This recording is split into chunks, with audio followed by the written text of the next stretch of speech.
تبارك الذي بيده الملك وهو على كل شيء قدير الذي خلق الموت والحياة ليبلوكم أيكم أحسن عملا وهو العزيز الغفور. أعوذ بالله من الشيطان الرجيم. بسم الله الرحمن الرحيم. الحمد لله رب العالمين والصلاة والسلام على سيد المرسلين وعلى آله وأزواجه وأصحابه أجمعين. أما بعد، فقد قال الله تعالى في الكتاب الحكيم: ادع إلى سبيل ربك بالحكمة والموعظة الحسنة وجادلهم بالتي هي أحسن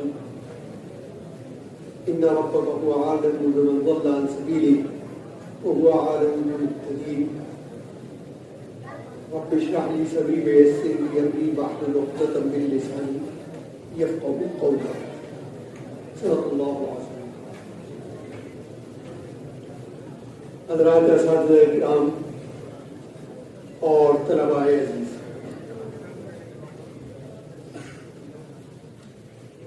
دارالعلوم دیوبند کے تاریخی تسلسل میں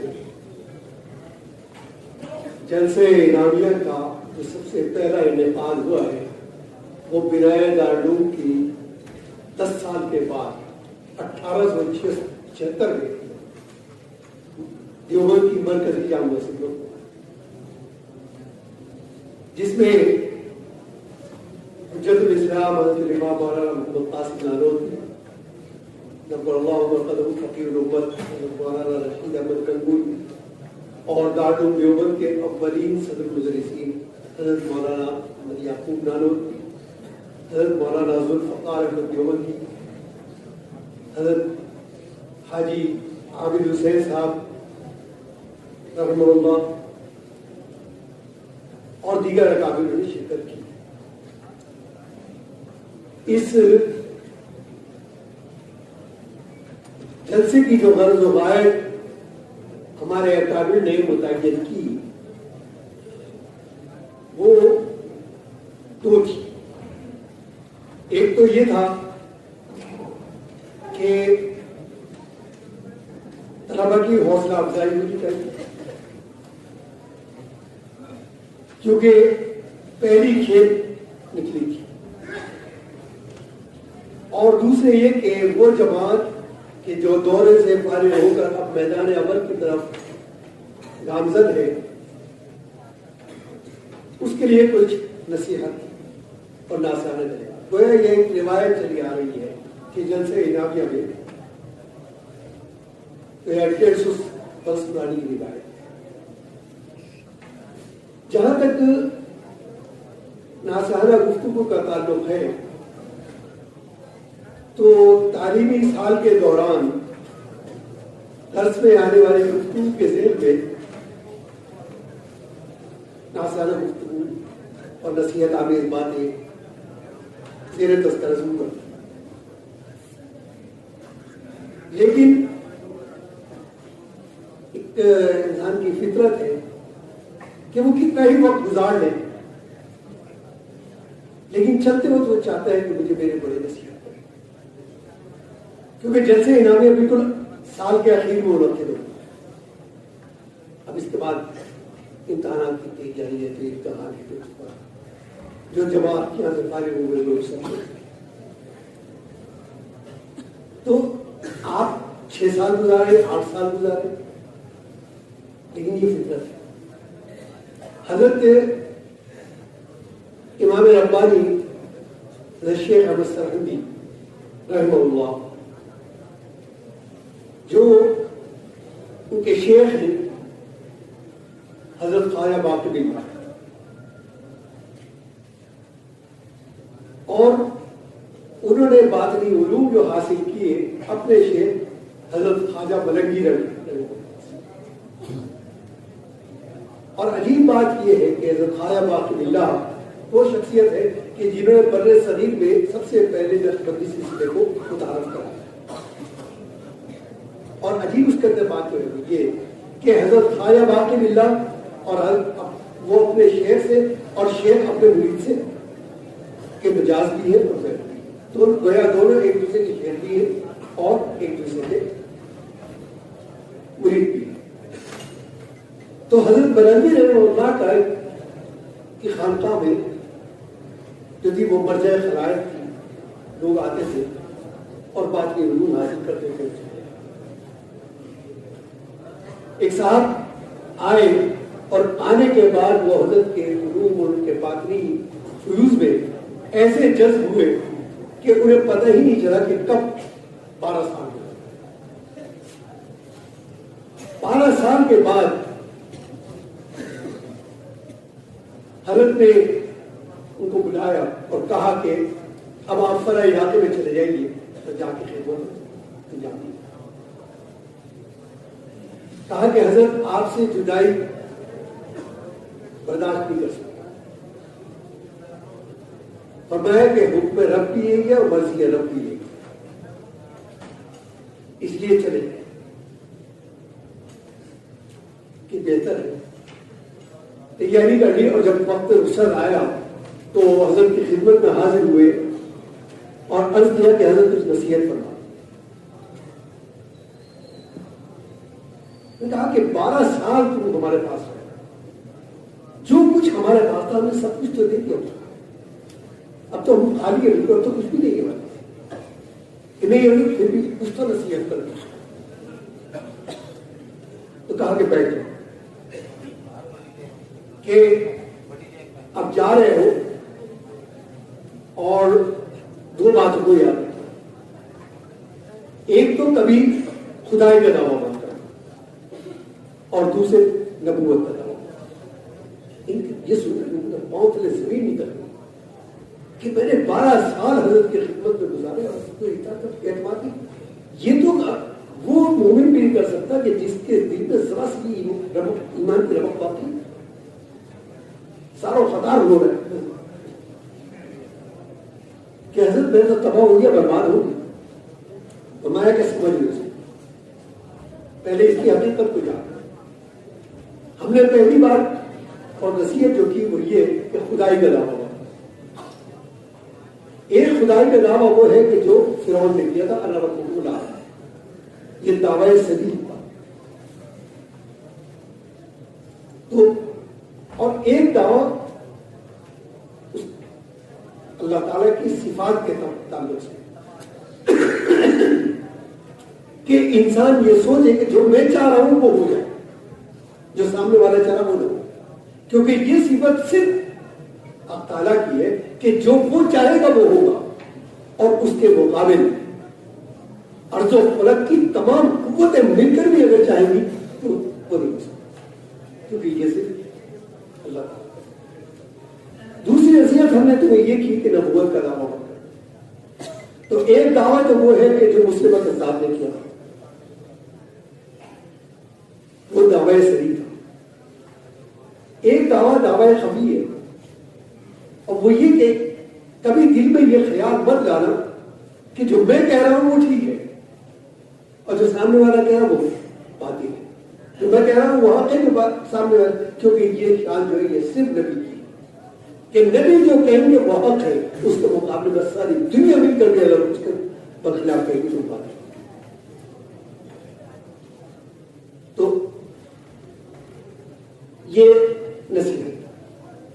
تو میں عرض کر رہا تھا کہ چلتے وقت جو نصیحت کی جاتی ہے وہ یاد بھی رہتی ہے اور موقع بموقع اس کا استحضار بھی ہوتا ہے. ابھی میں نے آپ کے سامنے جو قرآن کریم کی آیت تلاوت کی، اس کے حوالے سے چند باتیں مجھے عرض کرنی ہے، کیونکہ آپ علم دین حاصل کر کے جاتے ہیں، کچھ آپ کے فرائض منصب ہیں. آپ میدان عمل میں پہنچ کر کوئی بھی کام اختیار کریں، لیکن اپنے منصبی فریضے کو فراموش نہیں، اور وہ ہے امر بالمعروف اور نہی عن المنکر. گویا اشاعت دین اور ترویج دین اور رب کے راستے پر بلانے جس کا جامع ترین عنوان جو ہے قرآن بتائیے کیا وہ امر بالمعروف اور نہی عن المنکر. یہ وہ فریضہ ہے کہ جو حجت الوداع کے موقع پر رسالت مع جناب محمد رسول اللہ صلی اللہ علیہ وسلم خطبے کے دوران میں کہ بلغ عنی ولو آیۃ، جس کا حاصل یہ ہے کہ آپ نے قیامت تک آنے والے تمام افراد امت کو بلا تخصیص مخاطب کیا کہ علی حسب الاستطاعت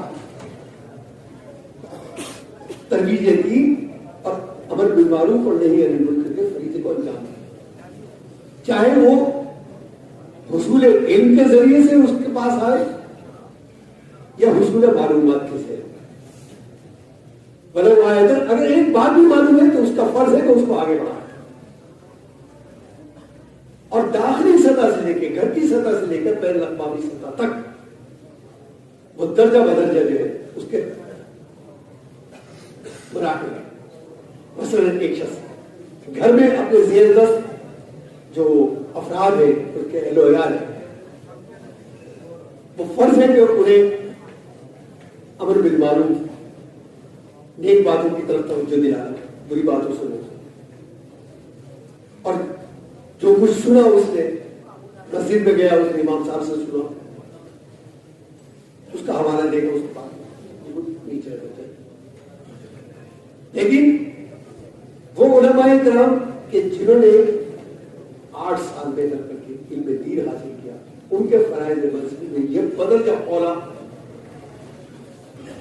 تو اس آیت میں اللہ تعالیٰ نے معاشرے میں موجود افراد کو گویا 3 مدارس اور 3 مناہج عمل متعین کیے کہ معاشرے میں جو لوگ موجود ہیں ان کو 3 حصوں میں تقسیم کیا.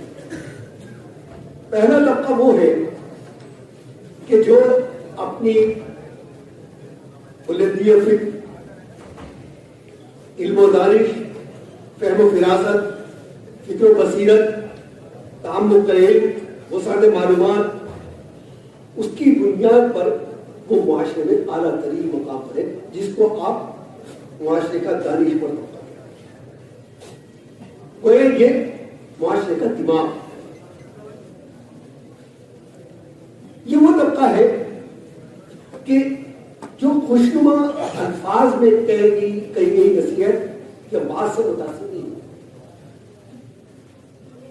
جب اس کو متاثر کرنے کے لیے یا اس کو مخاطب بنانے کے لیے آپ کے پاس مصدقہ علمی دلائل کا ہونا ضروری ہے. کیونکہ یہ قبول کرے گا کسی بات کو تو مصدقہ علمی دلائل، رد کرے گا تو مصدقہ علمی دلائل. گویا یہ اعلیٰ ترین اور معاشرے میں اس کی حیثیت بہت بلند ہے. اگرچہ یہ طبقہ بہت اقلیت میں بہت کم تعداد، لیکن اس کے باوجود قوم کی مجموعی سوچ کا رخ متعین کرنے میں اس کے افکار، اس کے اقوال، اس کے نظریات، اس کے کردار وہ فیصلہ کن کردار ادا کرتے ہیں. گویا مجموعی معاشرے کا مجموعی رخ جو متعین ہوگا وہ اسی طبقے کے ذریعے سے. تو اس کے لیے اس کو مخاطب بنانے کے لیے آپ کے علم میں گہرائی ہونی چاہیے، آپ کا علم مستحضر ہونا چاہیے، آپ کے پاس دلائل ہونے چاہیے، نہ صرف یہ بلکہ آپ کی معلومات کے اندر وسعتیں ہونی چاہیے اور آپ زمانے کے عرف سے آپ کو واقف ہونی چاہیے. تبھی آپ برابر کی سطح پر اس سے بات کر سکتے ہیں. اور اگر یہ نہیں ہے تو آپ اس طبقے کو مخاطب نہیں بنا سکتے. کیا اب آپ تو یہ بتائیے کہ آپ کو ان مراحل تک پہنچنے کے لیے اپنے بیان کو، اپنے علم کو بلند کرنا کہ حکمت کے ساتھ. حکمت کیا ہے؟ حکمت ایک بڑا وسیع المفہوم لفظ ہے اور اس کی وسعتیں جو ہے، ایک تو اس کے لغوی معنی ہے کہ عقل مندی، دانائی، دانش مندی، خرد مندی، یہ تو اس کے لغوی معنی ہے. لیکن اس کے تشریحی معنی جو ہے وہ بڑی وسعت ہے. یہ لفظ جب معاشرت کے لیے استعمال ہوگا تو اس کی بنیادیں کچھ اور ہوگی. سیاست میں استعمال ہوگا تو اس کی بنیادیں کچھ اور ہوگی. معیشت میں استعمال ہوگا, تجارت میں استعمال, بنیادیں بدل جائیں. گویا ایک تشریحی مفہوم ہے اور ایک اس کے لغوی. اہل علم نے اس کو اس کی تشریحات, مثلا ایک تشریحی مفہوم یہ بیان کیا کہ حکمت کہتے ہیں کہ عقلی اور منطقی بنیاد پر پیش کی جانے والی دعوت کے مقدمات کا جائزہ لے گا, اس کے نکات کو, علمی اور عملی نکات کو تعین کرنے کی صلاحیت جو پیدا ہوتی ہے اس کا دوسرا نام ہے. دوسری ایک تعریف جو بیان کی وہ یہ کہ قلب سلیم اور عقل سلیم کے متوازن امتزاج سے انسان کے اندر جو جوہری اور فنی صلاحیت پیدا ہوتی ہے اس کو قرآن نے حکمت سے تعریف اور اس کی امثال و نظائر جو ہے ہمیں احادیث سے سیر و احادیث میں ملتی ہے اور غلامان مصطفیٰ کی زندگیوں میں بھی دیکھنے کو ملتی ہے. کیونکہ حکمت جو ہے وہ انسان کے اندر جامعیت پیدا ہے, اس کے اندر اس کی تجزیاتی اہلیت کو سمجھیے کہ بڑھاوا دیتی ہے. بہت سارے نظائر ہیں.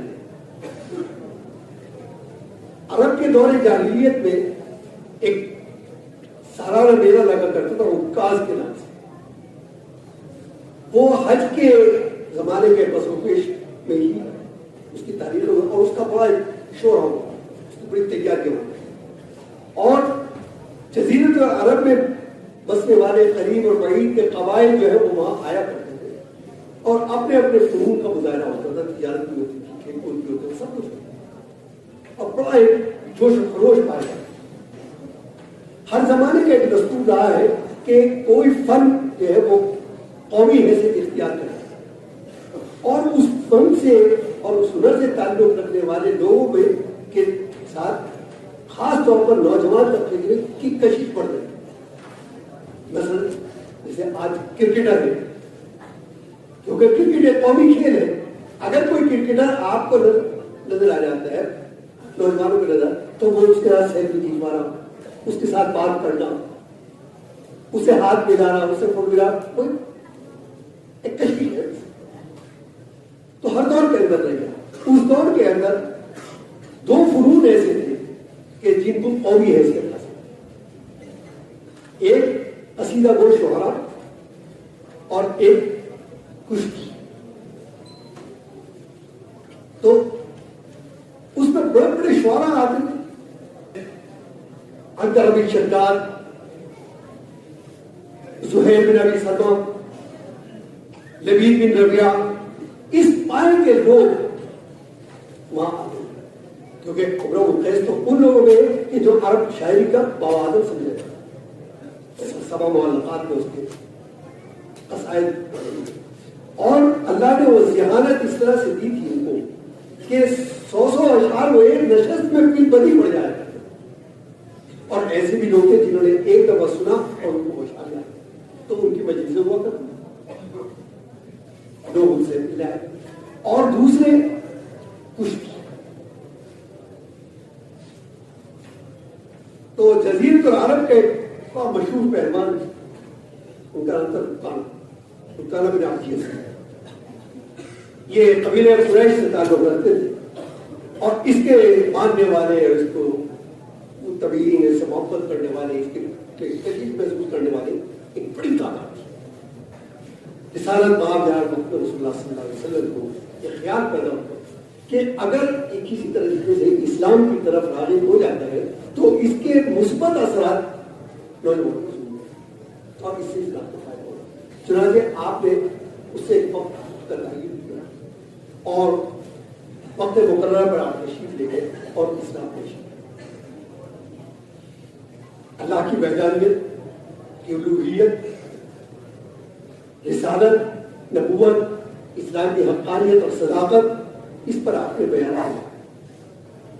اس نے بڑے غور سے سنا اور اس کو خاموشی سے وہ سن رہا. جب ساری بات ہو گئی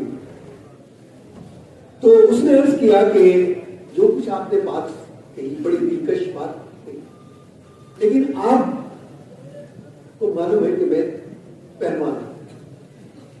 اچھا، اس کی ایک خصوصیت یہ تھی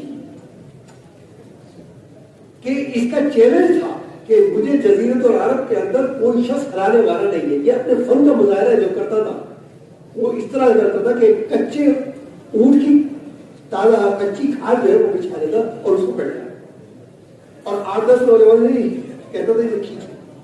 وہ کھینچتے کھاد ٹوٹ جاتی تھی مگر وہ اپنی جگہ اس پہ حرکت کرتی. زمیں جمبت زما جمبت جمبت گل محمد اپنی جگہ بیٹھا. تو آپ نے اسلام بھی کیا. اس نے کہا کہ آپ کو معلوم ہے کہ پہلوان میں نہیں جانتا کہ اللہ 1 ہے 2 ہے 10 ہے 20 ہے.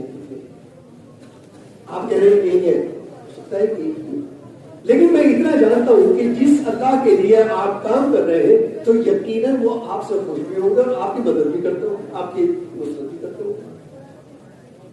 آپ ایسا کر لیں کہ میرے ساتھ آپ کشتی لڑیں. اگر آپ کشتی میں جیت گئے تو میں یہ سمجھوں گا کہ جس خدا کی آپ بات کر رہے ہیں وہ اس کو وجود ہے اور وہ آپ کی مدد کر.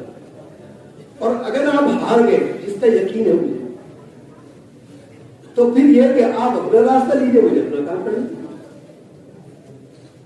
آپ نے فرمایا کہ آ جاؤ اور آپ میدان میں لگے اور باقاعدہ کشتی اللہ سے دعا کی اللہ مدد.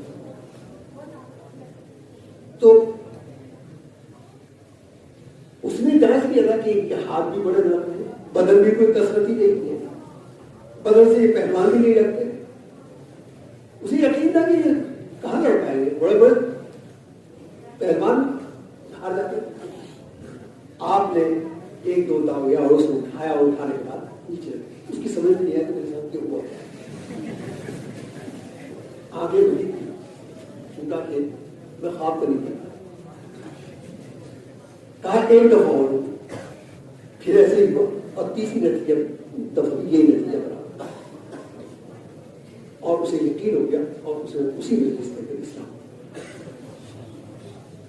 اور جو آپ نے سمجھا نا اس کی عنوان اسی طرح سے اس کے اثرات نوجوانوں پر بڑے مثبت پورا. تو اب اگر کوئی یہ کہے کہ صاحب نبی کوئی کشتی لڑنے کے لیے آیا، اسے کہتے ہیں آپ نے اس وقت حکمت کا تقاضا یہی تھا کہ آپ اس چہرے کو اور حکمت آتی ہے مطالعے میں گہرائی سے. جب آپ کی مزاج پر اس کی قوم کی نفسیات پر بھرپور حکیم الامت حضرت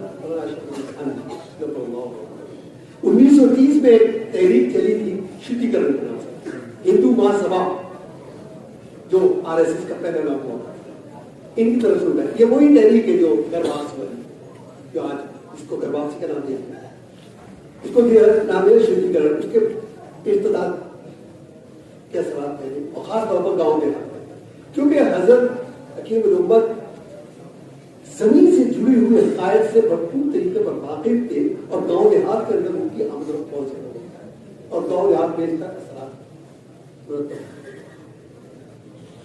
تو آپ جا کے یہ پوچھا کرتے تھے کہ بھائی مسلمان بھی ہو.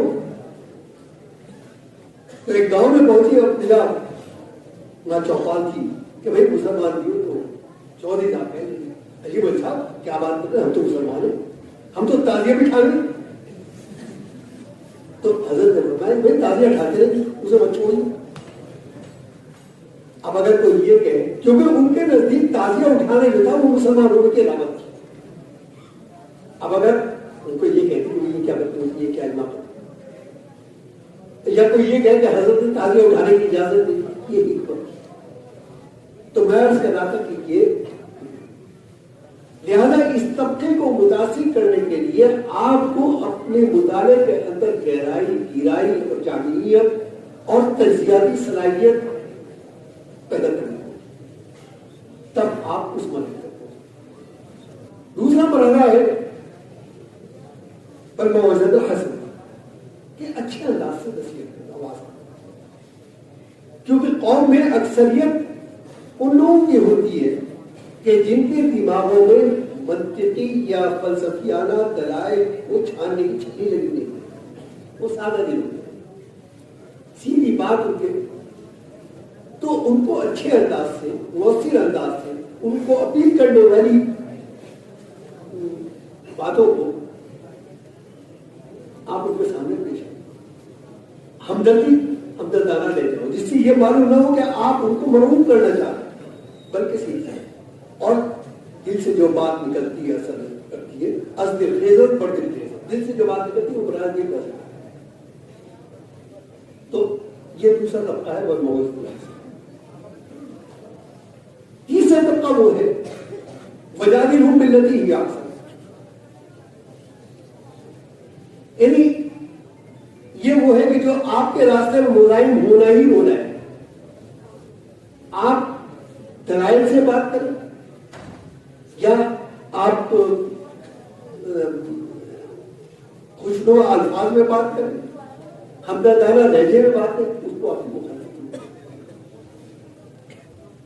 کیونکہ وہ اس کا بات نہیں سے آپ مخالف کو جب بات کرتے تو قرآن کہتا ہے اور بلحانت ساجد کہ اب یہ دلیل دو، دلیل لے کے آؤ، تو ظاہر مخالف کو بھی حق ہے تو آپ سے دلیل رکھے، لیکن یہ نہ دلیل کی زبان کو جانتا ہے اور نہ ہمدردی کی زبان کو، کیونکہ اس کو تیار کیا گیا ہے اس طرح وہاں پر میں یہاں آپ کا امتحان ہے، آپ کے صبر کا، آپ کے تحمل کا، آپ کے دانش مندی کا، اگر آپ اسی سطح پر اتر کر اس کو جواب دے رہے ہیں تو پھر آپ کو فرق ہے، آپ کا علم ہے، یہاں آپ کو اس میں محمد صلی اللہ علیہ وسلم سے سبق حاصل کریں کہ آپ نے صبر اور تحمل کے جو نظائر اپنی عملی زندگی تو سامنے سے ہٹ جائے، پھر اگلے وقت میں لیکن ایک وقت آئے گا کہ جب اس کے دل میں بھی خیال تو گویا مخاطب کی شخصیت کا تجزیہ کرنا، وہ دعوت سے پہلے، بات کرنے دینے سے پہلے وہ آپ کو یہ معلوم ہونا چاہیے کہ جس کو آپ مخاطب کرا رہے ہیں اس کا مذہبی پس منظر کیا ہے، تہذیبی پس منظر کیا ہے، اس کی ترجیحات کیا ہیں، اس کے رد و قبول کے معیارات کیا ہیں، اس کی سوچ اور اس کی فکر کا انداز کیا ہے، جب یہ ساری چیزیں آپ کے سامنے ہوں گی اور ان سب کو سامنے رکھ کر جب آپ بات کریں گے تو ناممکن ہے کہ بات اصل انداز۔ حضرت علامہ شفیع احمد عثمانی نے ایک جگہ لکھا ہے کہ بات کی تاثیر کے لیے 3 چیزوں کا ہونا چاہیے کہ بات حق ہو، نیت حق ہو اور اسلوب بیان حق، تو ناممکن ہے کہ بات، یہ بات میں نے اس لیے کہی کہ اب آپ میدان عمل میں جائیں، آپ کو ان تینوں طبقات سے واسطہ پڑتا ہے، آپ اپنی حیثیت کو متعین کریں کہ آپ کو اس اعلیٰ طبقے کو میں کام کرتے ہیں، کیونکہ اس اعلیٰ طبقے کو اگر آپ نے متاثر کر لیا تو اس کے اثرات پوری قوم اور معاشرے پر پڑتے ہیں۔ یہ درمیانی درجے کے جو لوگ ہیں ان کو مخاطب بنانا ہے یا وجادلہم باللتی ہی احسن، مناظرہ اور مجادلہ، اسی کو مناظرہ بھی کہا گیا، کیونکہ لوگ کو عام طور پر جھگڑوں سے دلچسپی ہے، راستے میں جھگڑا ہو رہا ہے، چلتے چلتے رک جائیں گے، تو وہ رکنا جو ہے وہ اس لیے نہیں کہ آپ اس میں شامل ہونا چاہ رہے ہیں، بلکہ وہ آپ کو طلب ہے کہ کیا بات ہے، کیوں معاملہ کیا ہے، تو جھگڑوں سے عام طور پر دلچسپی ہے، تو مناظر جو ہے وہ بھی جھگڑے کو حضرت شبلی رحمہ اللہ کے دور میں معتزلہ نے ایک مسئلہ اٹھایا، اور معتزلہ نے مسئلہ یہ اٹھایا کہ جو علماء کہتے ہیں وجوہ یومئذ ناظرۃ الی ربہا ناظرہ، کیا ہے؟ اللہ کا دیدار نصیب ہوگا جنت کے اندر۔ ان کا کہنا یہ تھا کہ یہ ناممکن ہے، کیونکہ معتزلہ انہیں کہتے کہ جو عقل کو امام بنا کر مسائل کی تشریح کرتے، ظاہر ہے عقل تو ٹھوکر بھی کھائے گی، عقل متفاوت بھی۔ تو علماء نے دلائل پیش کی، لیکن کیونکہ عقلی بنیاد پر تھے کہ ان آنکھوں سے اللہ تعالیٰ کا دیکھنا جو ہے وہ ممکن ہے ہی نہیں، تو اس صورت کے اندر علماء کو فکر یہ تھی کہ اگر یہ اعتقاد اور یہ بات لوگوں میں دل میں جم گئی تو ارتداد پھیل جائے گا، اس لیے کہ قرآن کی ایک آیت کا انکار ہو یا پورے قرآن کی انکار ہو تو اسلام سے نہیں کرتے۔ جب عاجز آ گئے تو حضرت شبلی رحمہ اللہ کے پاس آ گئے، کیونکہ علماء ظاہر جو ہیں وہ دلائل سے قائل کرتے ہیں، دلائل سے دل کی کیفیات کو بدلتے ہیں، اور عارفین جو ہے وہ دل کو چٹکیوں میں لے کر اس کی اصلاح کر دیتے ہیں۔ تو علماء نے جا کے عرض کیا کہ ہم جتنی کوشش کر سکتے تھے ہم نے کر دی، اب معاملہ ہاتھ سے نکل رہا ہے، اب آپ ہی کچھ کیجیے۔ تو حضرت نے فرمایا کہ اعلان کرو کہ گیلان کی مسجد میں نہ صرف جمعہ کی نماز ادا کریں بلکہ واز بھی کریں۔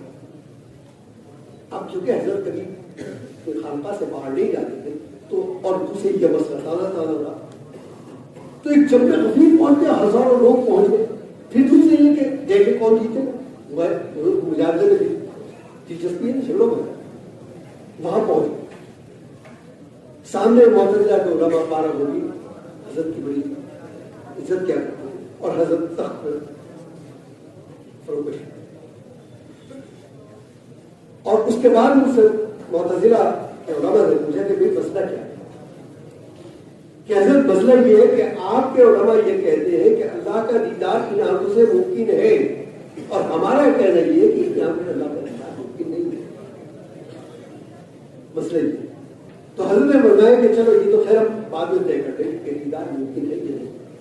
ایک بات یہ بتاؤ کہ تمہیں اللہ تعالیٰ کو دیکھنے میں جی چاہتا یہ کیسے ہو سکتا ہے کہ ہم یہ ہر مومن کا چاہتا ہے کہ اپنے اللہ کو دیکھ، کہا کہ نہیں تم اپنی بات کرو، مومن اپنی بات کہ جی جس طرح سے دوسروں کا چاہتا ہے ہمارا بھی چاہتا ہے، کہا کہ بات ختم ہو گئی، کیونکہ تمہارے ذہن میں یہ خواہش ہے کہ ہم اپنے اللہ کو دیکھیں، تو انسان کی فطرت ہے اس کے ذہن کے اندر وہی خواہش پیدا ہوگی جس کا امکان موجود ہے، جس چیز کا امکان موجود ہو اس کے خواہش پیدا نہیں ہوگی، انسان کی فطرت کا امکان ہے۔ کسی انسان کے ذہن میں یہ خواہش پیدا نہیں ہوگی کہ میں ہوا کو دیکھوں، کسی انسان کے ذہن میں یہ خواہش پیدا نہیں ہوگی کہ میں خوشبو کو دیکھوں۔ آدم علیہ السلام سے لے کر آج تک اور آج سے لے کر قیامت تک کسی انسان کے ذہن میں عملی بنیاد میں یہ خواہش پیدا نہیں ہوئی کہ 2 جو ہے 4 کے بجائے 5 بن جائے۔ تو فرمایا کہ تمہاری خواہش نے امکان کو پیدا کر دیا اور سابق کی خبر نے وقوع کا کو ثابت کر دیا، لہذا اللہ کا دیدار۔ تو میں عرض کر رہا تھا کہ یہ کہتی ہے یہ کہتی، اور یہ حکمت اسی وقت پیدا ہوگی جب آپ کے روم کے اندر اس کردار آپ اپنے منصبی فرائض اور اپنی ذمہ داریوں کو سنجیدگی کی بنیاد پر سمجھے کہ یہ جو 8 سال آپ نے زندگی کا سب سے قیمتی وقت اب حصول تعلیم میں لگایا، اس کا مقصد کیا ہے؟ تو میں نے عرض کیا کہ مقاصد ہم جہت ہو، لیکن مرکزی اور محوری مقصد جو ہے وہ ہے امر بالمعروف اور اس بات کی ترویج اور تو آپ اپنے ذہنوں کے اندر ایک جماعت کے دورے میں اس سال میں فارغ ہو سکتے، لیکن میدان عمل میں جانے سے پہلے اپنی زندگیوں کا، اپنے علم کا اور اس بات کا جائزہ لیں کہ ہم یہاں سے کیا لے کر جا رہے ہیں اور کیا چھوڑ کر جا رہے ہیں۔ اگر آپ ایسے ہی چلے گئے تو کہا یہ جائے گا کہ بے مقصد زندگی گزاری. ظاہر ہے کہ بے مقصد کسی چیز کو کرنا جو ہے وہ دیوانی عقل مندی ہے. تو انشاءاللہ یقین ہے اللہ کی بات ہے کہ جس طرح سے آپ نے یہاں کامیابی حاصل کی اور آپ اس انعام کے مستحق بنے میدان عمل میں آ کر آپ اس انعام کے مستحق بنیں گے کہ جو جس کے اثرات ابدی. لیکن اس وقت ہوگا کہ جب آپ اپنا فیصلہ خود کریں. اللہ تعالیٰ آپ کے علم و عمل کے اندر بے شمار برکت دیتا ہے. ابھی عزیز مکرم مولانا بدر الاسلام صاحب نے اپنے والد محترم جناب مولانا محمد اسلام صاحب نفر اللہ برکتہ کی کتابیں پیش کی. رات ایک اجتماع جامعہ امام محمد انور میں ہوا. میں اس میں شریک نہیں ہو سکا موجود, لیکن میرے لیے خوشی کی بات ہے کیونکہ حضرت مولانا اسلام صاحب رحمہ اللہ کی بڑی عظیم خدمت اور اللہ نے ان کو بہت ساری خوبیوں سے نوازا. ان کی امتیازات اور ان کے خصوصیات اور ان کے اختصاصات کو بتانے کے لیے تو باقاعدہ الگ سے مجلس قائم ہو تب بیان کیا. لیکن سعادت مند ہے وہ اخلاق کہ جو اپنے اسلاف کو, ان کی تعلیمات کو, ان کے افکار کو, ان کے نظریات کو زندہ رکھتے. یہ اسی لیے نہیں ہوتا. ظاہر مولانا بدر الاسلام صاحب نے یہ اس لیے نہیں کیا کہ میرے والد زندہ رہے, بلکہ یہ اس لیے کیا کہ آنے والی نسلوں کے لیے وہ مشعل راہ بنے, وہ افکار نظریات کہ جن راستوں پر چل کے, جن افکار پر چل کے حضرت مولانا اسلام صاحب نے اپنی زندگی گزاری بڑی کامیاب کی. تو یہ چیزیں یہ اس لیے خارجی مطالعے کو اپنی زندگی کا حصہ بنایا. زمانے کے عرف سے آپ کی واقفیت ہونی چاہیے, اپنے علم کے اندر پختگی اور تعمق اور گہرائی ہونی چاہیے, تبھی آپ بھی کامیاب ہوں. بہرحال میں عزیز مکرم کو بہت بہت مبارکباد پیش کرتا ہوں. اللہ تعالیٰ کو علم و عمل میں برکت عطا فرمائے اور آپ کو زندگی کے ہر میدان میں کامیابی اور کامیابی سے سرفراز فرمائے. وآخر دعوانا الحمدللہ. تبارك الذي بيده الملك وهو على كل شيء قدير الذي خلق الموت والحياة ليبلوكم أيكم أحسن عملا وهو العزيز الغفور.